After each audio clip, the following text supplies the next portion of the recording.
पृथ्वी का मौसम हमेशा बदलता रहता है। मौसम का बदलना एक ऐसा चक्र है जो लगातार चलता रहता है और इसे रोका नहीं जा सकता।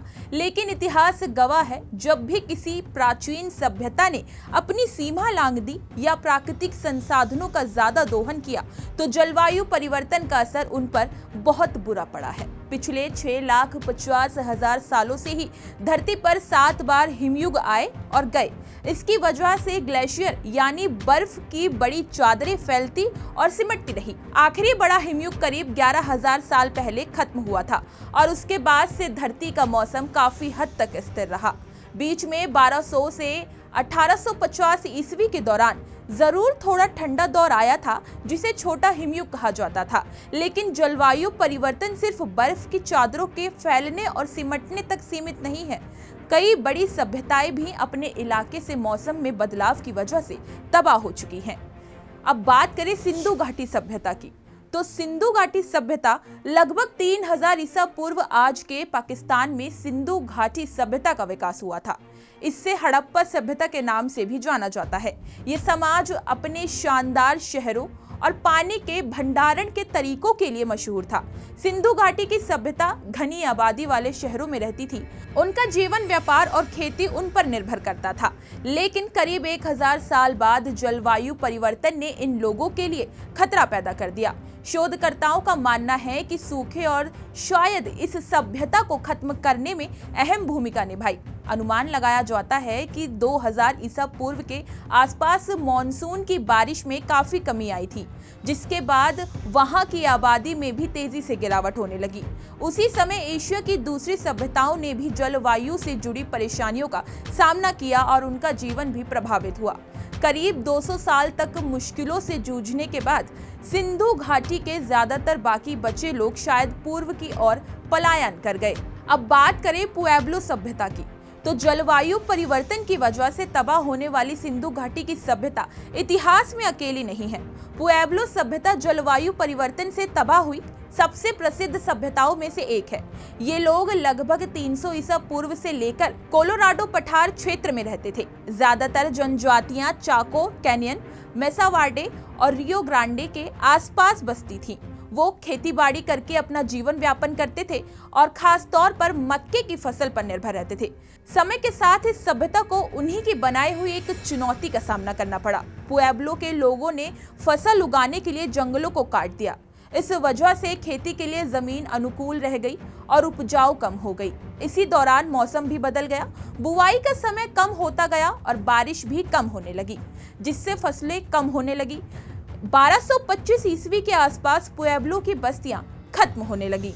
अब बात करें माया सभ्यता की, तो 8वीं और 9वीं सदी में माया सभ्यता का अचानक पतन कई सालों से शोधकर्ताओं को हैरान कर रहा है। माया सभ्यता मेसोअमेरिका का एक सांस्कृतिक केंद्र थी, जब तक कि इसका विनाशकारी पतन नहीं हुआ। युकाटन प्रायद्वीप में 2600 ईसा पूर्व में बनी ये सभ्यता अपनी कला, वास्तुकला और परिष्कृत ग्रंथों के लिए जानी जाती है। मेसोअमेरिका में आया सभ्यता करीब 3000 सालों तक चली। उनका साम्राज्य पूरे युकाटन प्रायद्वीप और आधुनिक ग्वाटेमाला, बेलीज, मैक्सिको के कुछ हिस्सों, पश्चिमी होंडुरास और अल सल्वाडोर में फैला हुआ था। कृषि माया सभ्यता की आधारशिला की जनसंख्या बढ़ाने के साथ साथ महान शहरों का निर्माण किया गया था। धर्म माया सभ्यता का एक महत्वपूर्ण हिस्सा था। इनका उद्देश्य देवताओं को खुश करना, पोषण करना और भूमि को उपजाऊ बनाना था। लेकिन 1900 ईस्वी के आसपास माया सभ्यता के लिए चीजें बिगड़ने लगी। आबादी इतनी बढ़ गई कि जरूरत की चीजें होने के लिए बहुत ज्यादा दबाव पड़ने लगा। ज्यादा लोगों की वजह से जरूरी चीजों के लिए लड़ाई झगड़े भी होने लगे। वहीं कई सालों तक सूखे का दौर चला, जिसने उनकी फसलों को बर्बाद कर दिया और पीने का पानी भी मुश्किल से मिलने लगा।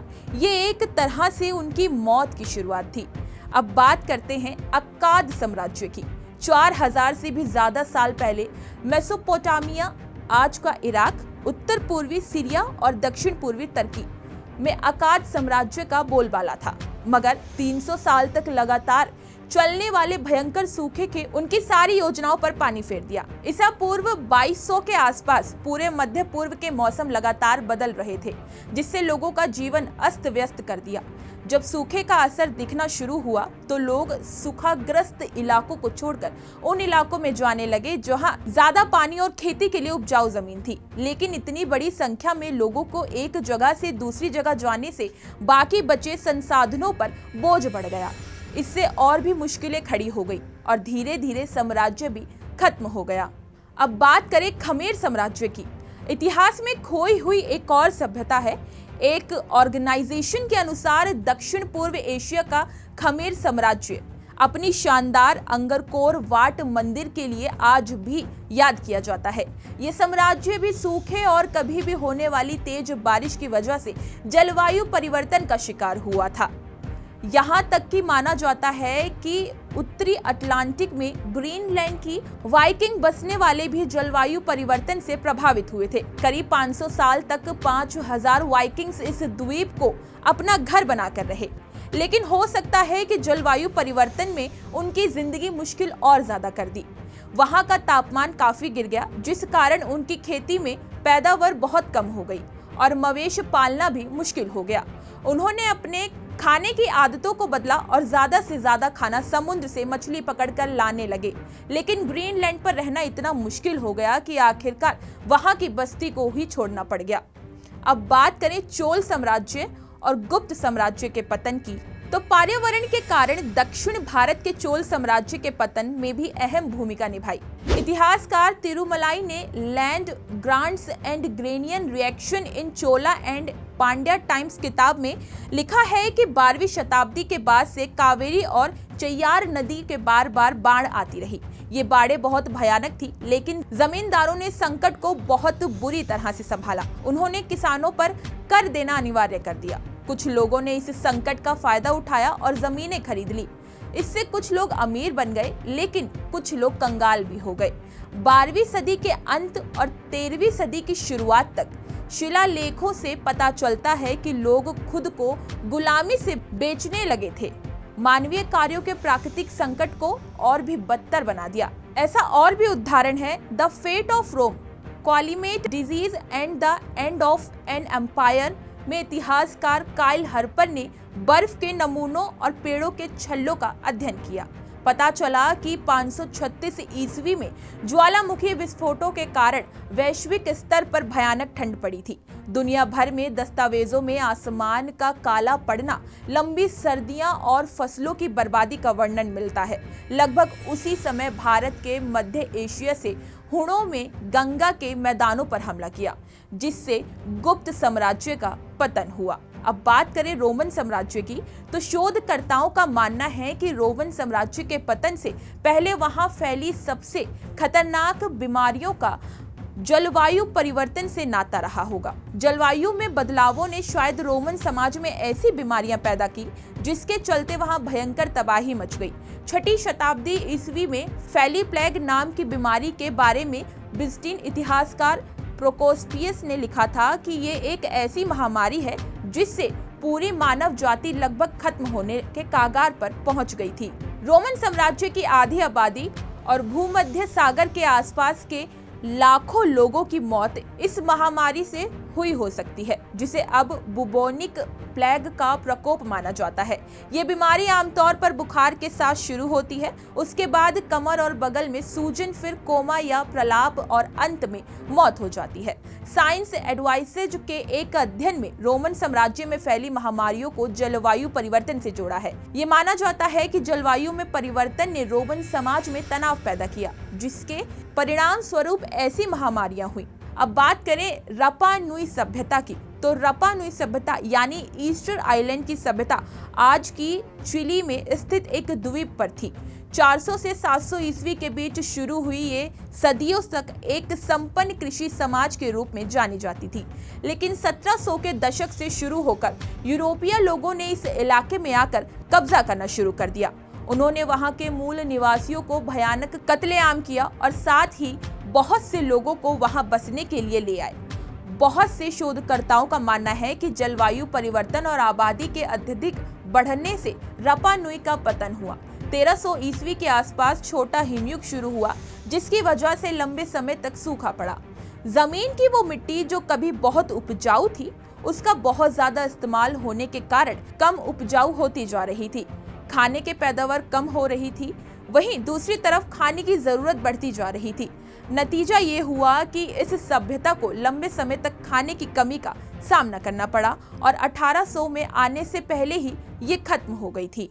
बात करें अंगकोर कंबोडिया की, तो अंगकोर कंबोडिया का एक बहुत बड़ा शहर था जो 1100 से 1200 ईस्वी के बीच बनाया गया था। ये शहर खमेर साम्राज्य का गौरव था और अपने भव्य मंदिरों और पानी की व्यवस्था के लिए जाना जाता था। समुद्र के पास होने की वजह से अंगकोर में अक्सर गर्मियों में मॉनसून आया करते थे और बारिश के इस पानी को विशाल जलाशयों में एकत्र कर लिया जाता था। लेकिन समय के साथ मॉनसून का आना जाना अनियमित होता गया। कभी तो बहुत ज्यादा बारिश हो जाती थी, तो उसके बाद अचानक से लंबे सूखे या बहुत कम बारिश वाला मॉनसून मौसम आ जाता था। 1300 से 1400 ईस्वी के बीच इस शहर में सबसे खराब मॉनसून रहा। बाढ़ की वजह से जलाशय और नहरें टूट गई। सूखे की वजह से खाने का उत्पादन कम हो गया। लेकिन विद्वानों का मानना है कि पानी और खाने के संकट की वजह से ये सभ्यता खत्म हो गई। वही साथ ही आगे आपको बता दें कि ये सभ्यताएं भविष्य के आने वाले जल परिवर्तन के लिए खतरा है। वही साथ ही आपको बता दें कि जल परिवर्तन भविष्य के लिए भी खतरा है। आईपीसीसी के अनुसार मानव गतिविधियों के कारण वैश्विक तापमान में लगभग 1 डिग्री सेल्सियस की वृद्धि हुई और इसकी संभावित सीमा 0.8 डिग्री सेल्सियस से 1.2 डिग्री सेल्सियस के बीच है। 2030 और 2052 के बीच वैश्विक तापमान में 1.5 डिग्री सेल्सियस की वृद्धि होने की संभावना है। इसी तरह की तमाम खबरें और अन्य अपडेट्स के लिए बने रहिए हमारे साथ और देखते रहिए punjabkesari.com।